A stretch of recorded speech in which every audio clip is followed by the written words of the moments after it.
What a headshot! What a head! How's it, guys? This is Dayvy, FPL, and welcome back to the Fantasy Premier League video here on my channel. Now, firstly, the first recording of this video, to say it didn't go to plan would be an understatement. I decided to press start streaming instead of start recording. Am I? So for those of you guys who did watch the stream, don't have to kind of watch this video. Everything I spoke about in that stream obviously is this video just uncut. But if you guys still want to stick around, I would greatly appreciate it. Also greatly appreciate those of you guys who did reach out to me either on Twitter, WhatsApps, even got a few phone calls, emails. So thanks to Ryan for that one.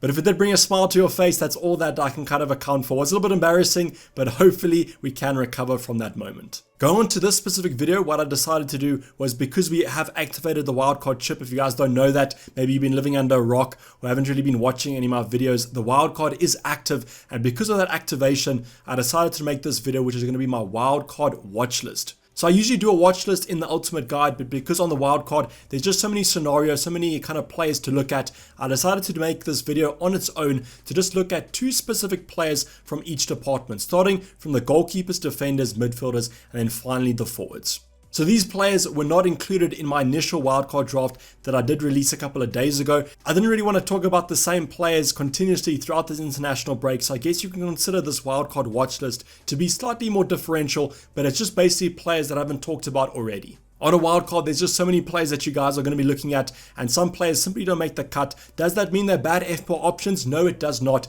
You just simply can only have 15 options to go for, and not all of them. So hopefully you guys do enjoy this video. Sit back, relax, and let's get straight into it. So starting off with this kind of wildcard active talking point, as I mentioned in the initial draft I released a couple of days ago, I'm not going to be covering kind of my team selection every single video. And the simple reason for that is that I do have to pre-record some videos, as I am doing for this one. So I'm recording this video on Tuesday afternoon or evening now, thanks to the whole streaming scenario. So this video will be coming out on Wednesday, and hopefully you guys will be watching it on Wednesday night. In terms of price rises happening tonight, it's going to be three. I think it's going to be Townsend, Azpilicueta, and then also Smith Rowe. But to kind of account for the Wednesday night price rises, I will be posting my current team in the comments or in the description down below. So just go check out those two places to get the most up-to-date draft as possible. On the wildcard, you guys know that you have to ride the price rises and avoid the price drops. But you guys can simply just follow my team selection every single video to get the most out of that scenario. So now going on to the first department that we're going to be covering, and it's going to be the goalkeeper. So if you guys did watch my initial wildcard draft, the goalkeeper of choice currently is going to be Robert Sanchez from Brighton. And the reason for that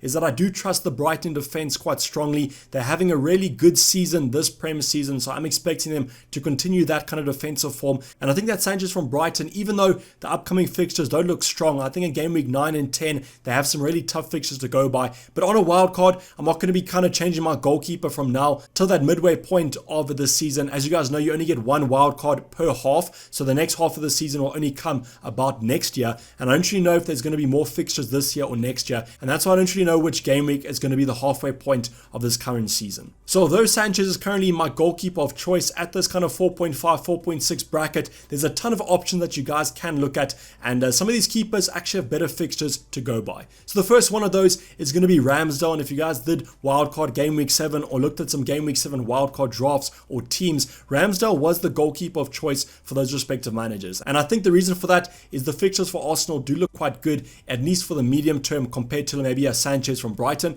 and that's why RAMSDALE does look like quite an enticing option to go for. In terms of the projected points from Fantasy Football Fix, he unfortunately is projected to score less points than Sanchez will, which might be a little bit surprising considering the fixtures do look stronger for the Arsenal goalkeeper. But as you know, with projected points, they're not kind of concrete, they're not final, so these can always change over the next couple game weeks. The one thing I really do like about RAMSDALE and Arsenal as a whole is that if you do look at the fixtures, the favourable fixtures are taking place at home. So in and around that, they do have away trips to Leicester and also Liverpool, which doesn't look that great, but considering the home fixtures do look so favourable, I think that RAMSDALE could opt for a couple of clean sheets and maybe some save points over these next few. Arsenal have also rebounded from this poor run of form they had at the start of the season, and they do look like quite a respectable team right now. But I guess the other negative about RAMSDALE is going to be Leno in the background, kind of competing for a starting position as well. But I think considering they paid so much for this goalkeeper, there won't be too much rotation risk, as if they paid so much, surely there was a need for a new goalkeeper. So currently RAMSDALE is probably my second favorite option to go for after Sanchez, and come game week 8's deadline, I definitely am looking at bringing in the Arsenal goalkeeper if push comes to shove.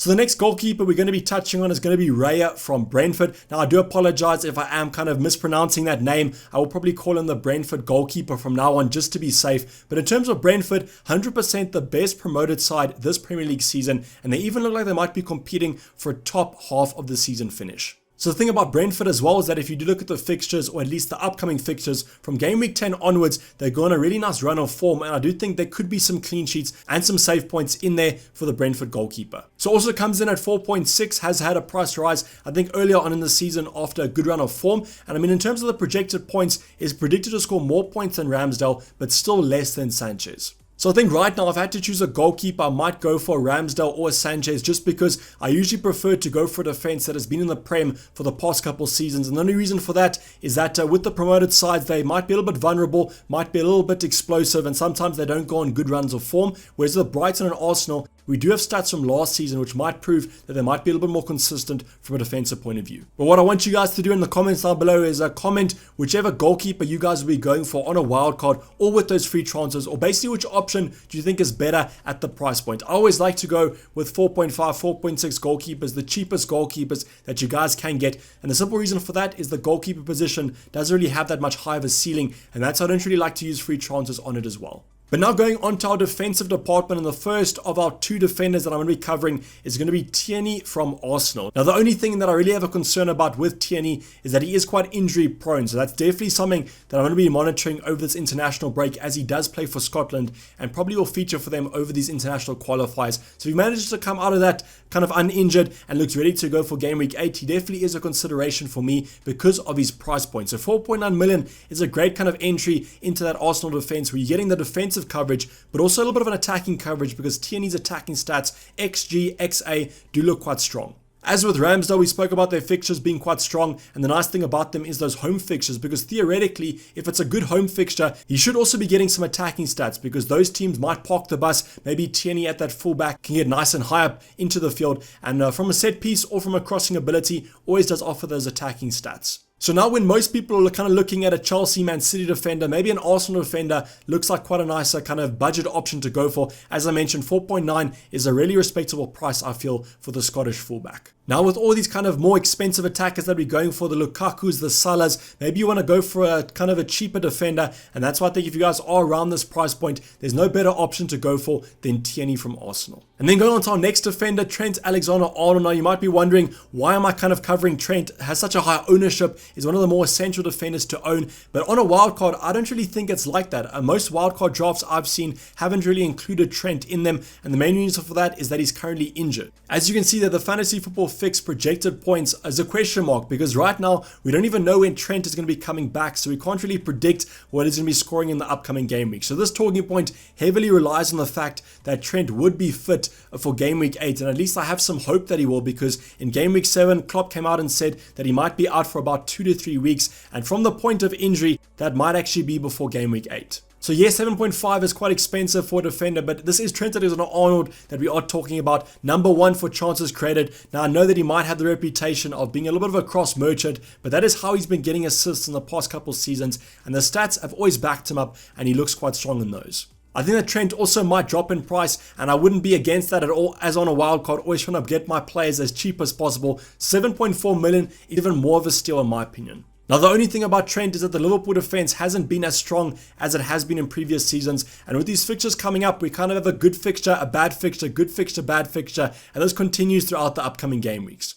Now the bad fixtures on paper, at least from an FPL point of view, are going to be West Ham and United, but to be honest, those two sides haven't been that strong in the recent couple game weeks going forward. So I mean, Trent, it's not out of the question there that he could keep a clean sheet in those, but you're always kind of relying on those attacking stats, and at least the stats do look quite strong when he has played. So just keep your eyes on Trent. Maybe you watch out for the Klopp press conference coming up later on next week, because if he is back to full fitness, might be a little bit of an advantage over the game week 7 wildcarders for us game week 8 wildcarders.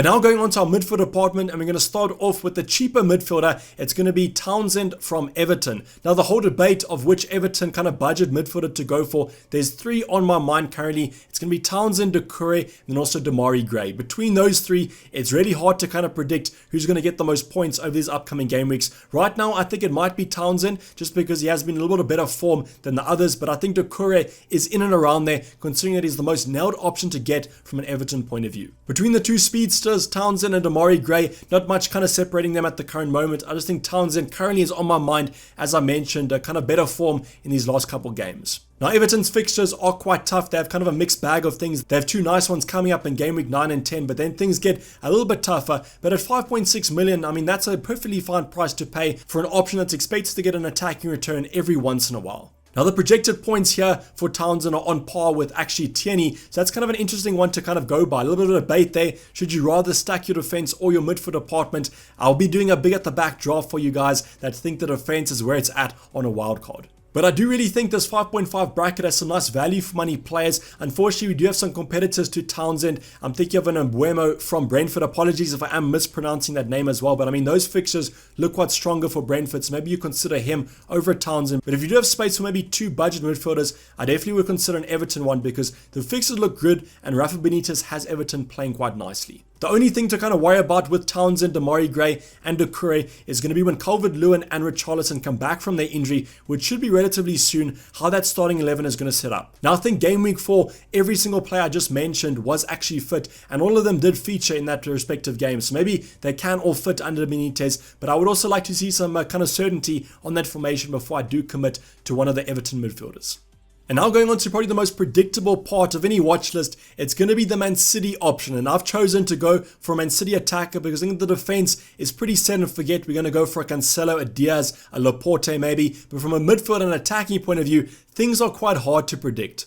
And the one reason for that is going to be a term, Pep Roulette. It's been coined throughout these last couple of Premier League seasons, and unfortunately, it is real and it is alive. Pep Roulette is a kind of something that's very hard to predict, and unfortunately for us FPL managers, that's something that's going to be our enemy when it comes to Man City attackers. So I've kind of changed my point of view. I'm not going to be going for the most nailed option. I've thought about what player, if they do feature, has the highest chance of getting returns, and that's going to be Phil Foden from the midfield department. So if you guys do remember the value video we did in the preseason, Phil Foden had one of the highest points per million returned or points per game time than any other option in the Premier League, and that's why he's going to come in as my Man City attacker of choice. So comes in at 7.9 million, had a price drop unfortunately, but I think that was kind of expected after he was out for the opening couple game weeks, but now is back from that injury, and against Liverpool, arguably the best player on the pitch, definitely the best player from Man City, and that's why it was awarded the man of the match joint with Mo Salah. Now the projected points from the fixed algorithm don't look too strong, but that's just the simple reason that the fixed algorithm is probably not predicting that Phil Foden's expected minutes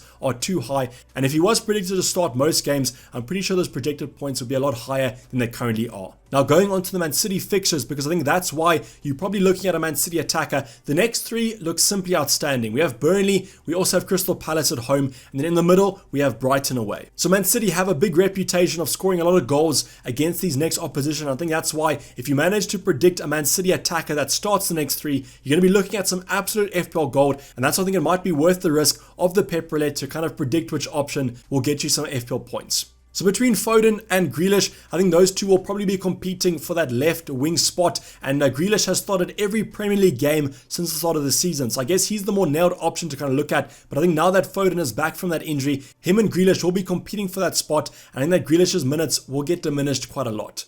Phil Foden is only increasing in age through these Premier League seasons, and I think he's at that age now where he has to feature because he's such a good option to kind of look at. Definitely one of my favorite young players to watch, and that's why I think that his minutes should be more nailed than they currently are. Between the other Man City midfielders, we have Ferran Torres, we have Sterling, Mahrez. I think the only one that kind of tempts me a little bit is going to be Ferran Torres, because at that price point, if he does start at that centre forward position as he did in the opening couple games, he looks like he could be FPL gold, but currently his stock has kind of dropped quite a bit after a couple of consistent benchings, so I don't really know where he kind of fits into the mind of Pep Guardiola. I did see something over on Twitter that someone mentioned that Man City like to play with the striker or centre forward against these low block sides. So maybe Ferran Torres could be on the way into that starting 11. But I think right now I do favour maybe going for another midfielder in terms of Grealish or Phil Foden. Kevin De Bruyne is probably the one that we haven't spoken about, but I will be touching on him throughout upcoming videos this week, as I don't think he's going to rise in price anytime soon. So you guys can just sit back, relax, and wait for those videos to come about. Let me know what Man City attacker you guys would go for if you had to choose one. I think Phil Foden currently edges it to me, but I think Grealish is in and around there, as he has been one of the more nailed Man City attackers to go for. And now going on to our final department to talk about, it's going to be the forwards, and I'm going to start off with a more budget option to actually look at. And it's going to be Toney from Brentford. So we did cover the Brentford fixtures with Raya from a goalkeeper department, but that's equally the same for the attacking department. Now Toney comes in at 6.3, and I think the only kind of downgrading fact about Toney is that he does have a colleague at Brentford at 5.5 and is a midfielder. That's going to be Mbeumo. Again, apologies if I am mispronouncing that name, but he just looks like a better option. Not only is he cheaper, but he's also playing as an out of position midfielder in that forward department, kind of next to Toney, actually in that starting 11. So I guess at 5.5 you'd rather have him, but this is going to kind of lead to you guys if you want to double up. If you want Toney and Mbeumo over these next couple games, they do look quite strong with those lovely Brentford fixtures. So maybe that could be kind of a seed that I did plant in your mind. So the projected points for Toney do look quite strong, considering that he has quite bad fixtures over the next two. But from game week 10 onwards, as I mentioned, great fixtures to kind of look at, and Brentford have been super impressive from a defensive and an attacking point of view. Now, I would probably only look at Toney as a double up with Mbeumo, as I just think he looks like more of an assister at the current moment. Seems to be kind of the playmaker in that attacking department, and I think that doesn't really lead to too many FPL points, and I would rather have a goal scorer than an assister. But with the forward department kind of lacking a little bit in quality, I think that Toney could definitely find himself on my bench for the next two game weeks. Then come game week 10, I can simply put him on my starting 11 and hopefully the returns will start flowing in. It's a little bit of a weird scenario because I think last season in the championship was the highest goal scorer in that respective league. So I don't really know what's changed. Kind of now he's an assist, not a goal scorer. Maybe Brentford have had a formational change, or maybe their kind of style of players changed. But I do think Toney will come good. I'm hoping that if I do bring him in, it's going to be around game week 10 to 12. And now going on to the final player to talk about, and if you guys did watch the live stream that I created yesterday, and this is the only player that I didn't actually touch on. So if you guys have skipped to this point, welcome back. Hopefully you did enjoy the live stream. But the last player to talk about is going to be Jamie Vardy from Leicester. So Jamie Vardy has had a great start to this Premier League season. Considering that he's such an old man right now, he's definitely scoring a lot of goals. So I don't really know what's happened with him. Does come in slightly more expensive than other options at 10.6, which is probably why most people have already gone for the Leicester forward. But he has some great projected points over these next couple game weeks. The fixtures are a little bit hit or miss for Leicester at the moment, but it seems like they can't really defend, so they have to score the goals, and I think that's only going to increase Vardy's kind of output. So I am expecting Leicester to do quite well from an attacking point of view, not really a defensive point of view, but we're talking about Jamie Vardy here, not too much defensive ability on that side of things anyways. But I actually do really like Jamie Vardy, kind of a nice little differential. I think the only thing that kind of comes into my mind is either getting him or Heung-min Son, and I currently favour Heung-min Son for some reason. Although Jamie Vardy's been in better form and actually has got more points, maybe the South Korean can provide some more value for money at that 10.0 price point. As I mentioned with Toney though, the forward department is lacking a little bit. I can only think of maybe a Lukaku and a Raul Jimenez. Antonio's up there, but his fixtures are getting slightly tougher over these next few, so maybe you want to drop him on a wild card. I think Vardy's the current player in this watch list that's the least likely to get into my squad, and that's just because he's simply too expensive for me to fit in without kind of downgrading one of my other departments. But this is basically a wrap the video, guys. Hopefully you did enjoy it. If you have watched this video twice, thank you for that. If you're a new viewer to the channel, subscribe if you have not subscribed yet, and please like the video if you did enjoy. Tons of content coming up, and as I said in the initial draft, would always take recommendations of what videos you guys want me to produce in the comments down below. But I'm going to be signing off. It's been Dayvy FPL, and I'm out. Cheers. Bye.